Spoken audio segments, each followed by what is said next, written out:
Bia Kamal ke Nur Online TV.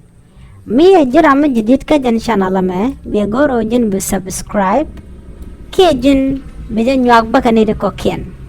Aler balinga jan gwas me che tani nene. Chana aste deni. Tichi deni nak luk den kapchong.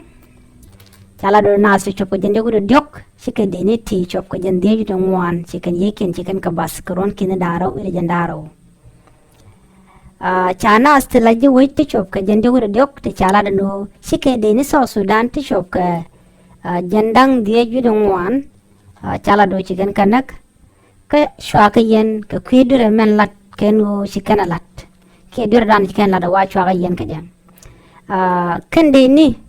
me naka ke chika jien chika wo ka Rwalbet ka Tony North County ka Warab State chala do wo ka loy nyok ti chanang en wini ngani chukan ko goro bukan ko lojok an gwasamo chukoro de churet kam dien ke jewch lo kanaro lingan wini ka shwa de ni to tanak shuma no kwarken kan kanazo to chwa yen ba ka gwade dane chukum je ngajo chire ko macha tuok chwa ka yen ka jano chaga tungna kane yenang de dongwan anta me che gwasan de luka bana chikatel nen to go teacher rodin jaitlaro kende ni jandang di jeno ngwan isha kana ke kan kana kana ito ke isha kana ga juwaj anta ma chalu ko mo chaja kapchong ko ba kon ngaja gwa mi so ko puch chicken kanak chicken de na ke kan kende ni nak kende ne so Sudan to nakaka ka changa jandaru dongwan ka pai bakal ron kin daru de daru de ro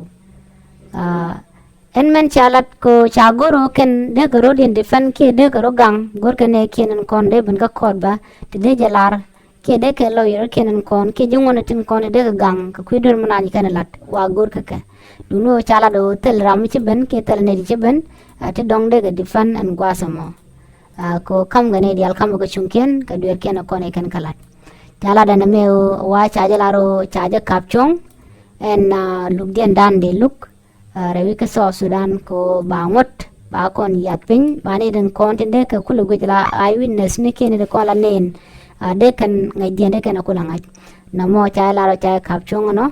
ani jala dani ngai jan gwasame biata kamal